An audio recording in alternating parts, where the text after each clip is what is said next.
তাহলে মানুষ এনে মারা যায় বুঝে না, মারা গেলি খাজেনা বন্ধ হইব, স্বভাব তো বন্ধ নয় বাজি, দরকার তো স্বভাবর।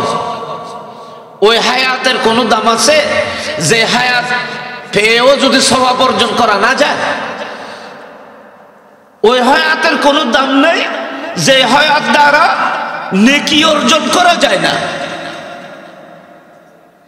তাহলে ওই মত ইন্তেকাল হওয়ার পরেও আপনি বড় ভাগ্যবান, নসিবওয়ালা হবেন যদি দুনিয়া থেকে যাওয়ার পরেও আপনার কবরে সওয়াব বন্ধ না হয়। তো সালাক মানুষ করল জীবে হায়াত পাইয়েরও কোনো ভালো কাম ন করে, তাহলে এই হায়াতের কোনো দাম নেই।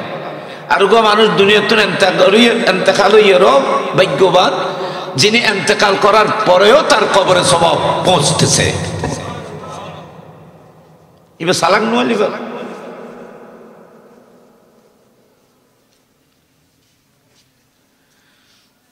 আপনি কোরআন শরীফ পড়তে জানেন, কোরআন শরীফ পড়ে যা সওয়াব হবে আপনি আপনার মা এবং বাবার জন্য প্রেরণ করে দিলেন।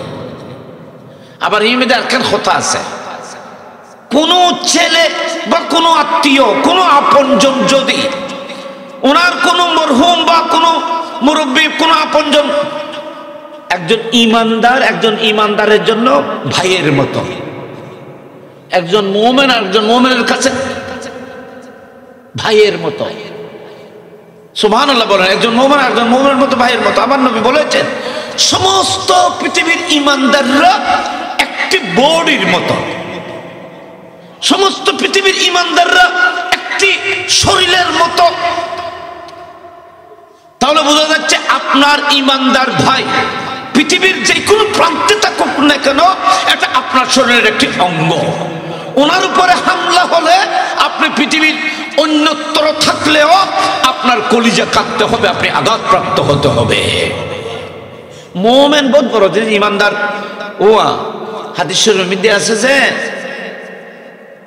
শুধু একজন ইমানদার আরেকজন ইমানদারকে ভালোবাসার ফজিলত প্রসঙ্গে বুখারী শরীফের এই ফজিলতের ফারার মধ্যে আছে। একটু মনোযোগী হবেন।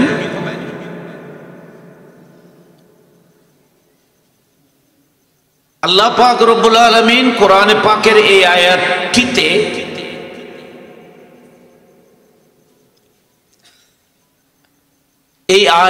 এই আয়াতে কারিমাটিতে আল্লাহ পাক ঈসালে সওয়াবের একটি আইটেম, ঈসালে সওয়াব যে এটা বৈধ এবং ঈসালে সওয়াবের জন্য আল্লাহ পাক একটি সহজ পদ্ধতি এখানে এই আয়াতে কারিমার মধ্যে বলেছেন। ঈসালে সওয়াব মানে তো আপনারা বুঝেছেন।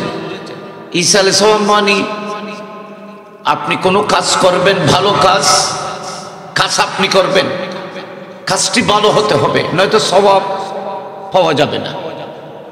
খারাপ কাজের উপর তো সওয়াব হয় না। কাজ কি হতে হবে? ভালো।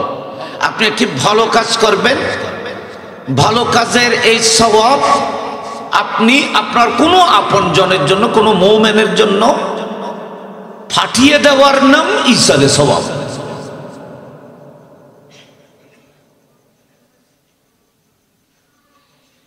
ভালো কাজটি আপনি করবেন, ভালো কাজে অর্জিত সওয়াব আপনি আপনার কোনো আপনের জন্য, আপনার মায়ের জন্য, বাবার জন্য, ভাইয়ের জন্য, শাশুড় শাশুড়ির জন্য আপনি প্রেরণ করবেন। আবার এখানে একটা কথা মনে রাখবেন, ঈসালে সওয়াব শুধু মুর্দার জন্য হয় তাই না, ঈসালে সওয়াব জিন্দের জন্য হতে পারে। আপনি একটি ভালো কাজ করেন, ভালো কাজের সওয়াব আপনি যদি চান বলেন আমি আমার এই আমলের ভালো কাজের সওয়াব আমি আমার মাকে দান করে দিলাম। অনন মা দুনিয়া বিদে আছে। ঈসালে সওয়াব শুধু দুনিয়া থেকে যারা মারা গেছেন তাদের জন্য হয় তাই না, জিন্দার জন্য কি হয় ঈসালে সওয়াব। এতকিন মাদ্রাসা, এত বড় এই এতকিন ইন্তজাম, এখানে জায়গা দেওয়া, জমিন দেওয়া, এই সেই সব কিছু এখানে মানুষ কবরে কিয়ামতের ময়দানে আল্লাহর কাছে কিছু পাওয়ার জন্যই করে থাকে।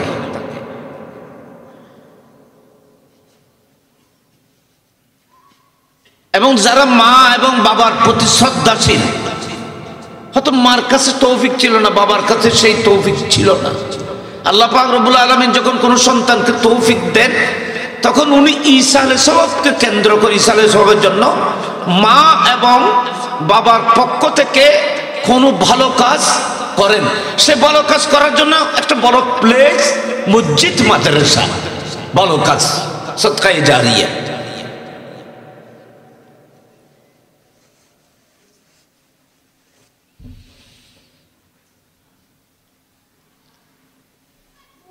আমাদের হানফি মাযহাবের গ্রহণযোগ্য কিতাবগুলোর মধ্যে স্পষ্টভাবে এটা আছে। বিশেষ করে আমি একটি মুখতাসার ইবারত পড়তেছি, তাহতাবি আলা মারাকিল ফালা, এটা হানফি মাযহাবের একটা কিতাব, ফিকহের কিতাব। সেখানে নুরুল ইজা, অনেক মাদ্রাসার মধ্যে নুরুল ইজা এটা পড়ানো, এটা ইসলামী দর্শনের ফিকহের অনেক গুরুত্বপূর্ণ কিতাব হানফি মাযহাবের। এই কিতাবটির উপরে অনেক ব্যাখ্যা গ্রন্থ আছে। সেখানে একটার নাম তাহতাবি আলা মারাকিল ফালাহ। সেখানে একটা ফতোয়া আছে, একটা সুন্দর ফয়সালা আমাদেরকে বলেছেন। কি বলেছেন দেখেন, লিল ইনসানে আন ইয়াজআলা সাওয়াবা আমলিহি লিল মাইয়্যিতি ইনদা আহলি সুন্নতি ওয়াল জামাত। দুনিয়ার মধ্যে বহু দল,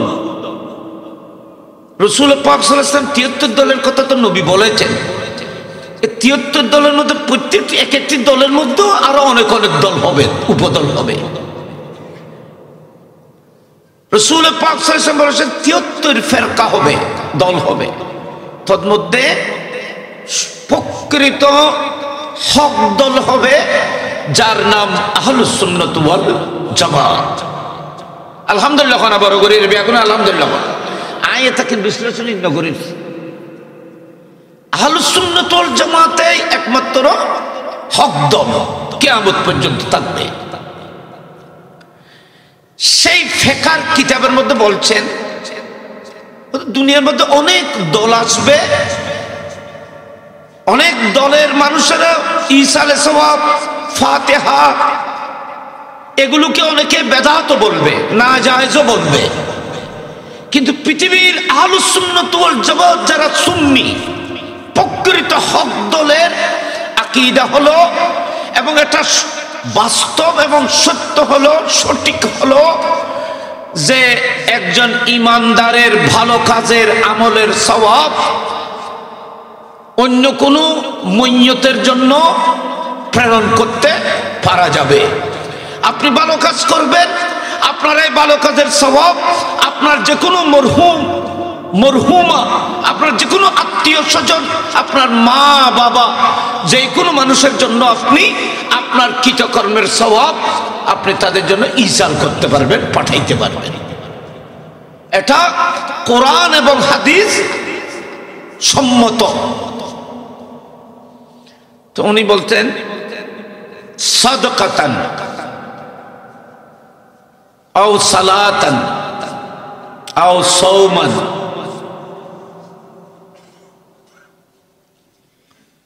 আও হজ্জান আও উমরাতান আও যিকরান ওয়া গায়রাহা। আপনি সদকা করতে পারেন। সদকা মানে অন্তর থেকে ইখলাসের সহিত যেগুলো আল্লাহর রাস্তার মধ্যে দেওয়া হয় এগুলোকে বলা হয় সদকা। দিলের মধ্যে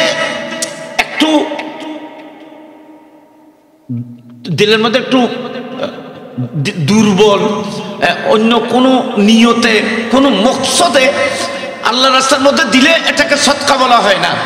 লফজ শব্দ সদকার ভিতরে, লফজ সদকার ভিতরে এমন একটি অর্থ আছে যে মুক্ত হস্তে আল্লাহর রাস্তায় দিতে হবে। সুবহানাল্লাহ বলেন সবাই। কি হস্তে? মুক্ত হস্ত মানে এটা বাংলা ভাষায় বলা হয়। মুক্ত হস্ত মানে দিলের মধ্যে কোনো ধরনের মকসদ, কোনো উদ্দেশ্য ছাড়া শুধু আল্লাহ এবং রসুলের রেজার জন্য আল্লাহর রাস্তায় দান করতে হবে, এটাকে বলা হয় সদকা। তো সদকা আমার নবী বলেছেন সদকা অনেক প্রকার, কমপক্ষে সদকা দুই প্রকার। একটা হলো সদকায়ে জারিয়া, আর একটা হলো সদকায়ে আদমে জারিয়া। সদকা এমন কিছু সদকা আছে যেগুলো সাময়িক।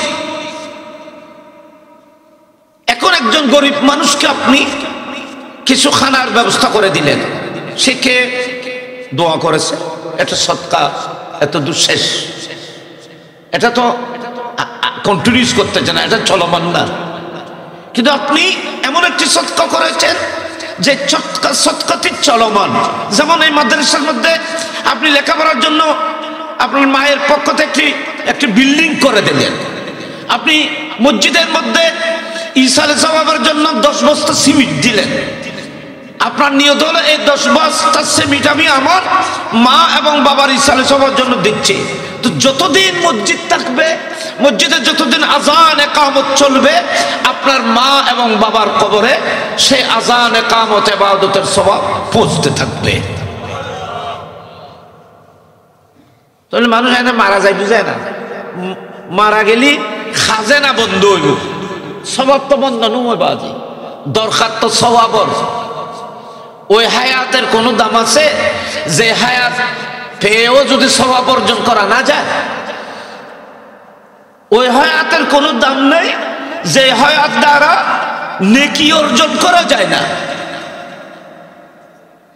তাহলে ওই মত ইন্তেকাল হওয়ার পরেও আপনি বড় ভাগ্যবান, নসিবওয়ালা হবেন যদি দুনিয়া থেকে যাওয়ার পরেও আপনার কবরে সওয়াব বন্ধ না হয়।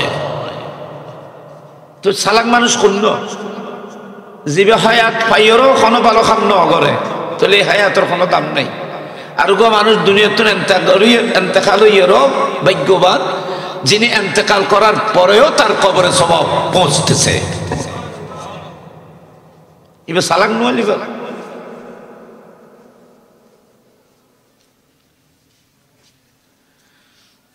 আপনি কোরআন শরীফ পড়তে জানেন, কোরআন শরীফ পড়ে যা সওয়াব হবে আপনি আপনার মা এবং বাবার জন্য প্রেরণ করে দিলেন।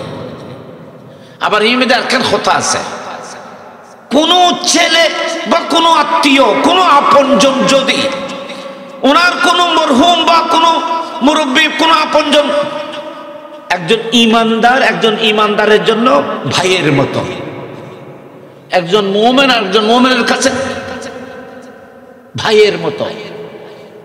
সুবহানাল্লাহ বলেন। একজন মুমিনের মতো ভাইয়ের মতো। আমার নবী বলেছেন সমস্ত পৃথিবীর ইমানদাররা একটি বডির মতো, সমস্ত পৃথিবীর ইমানদাররা একটি শরীরের মতো।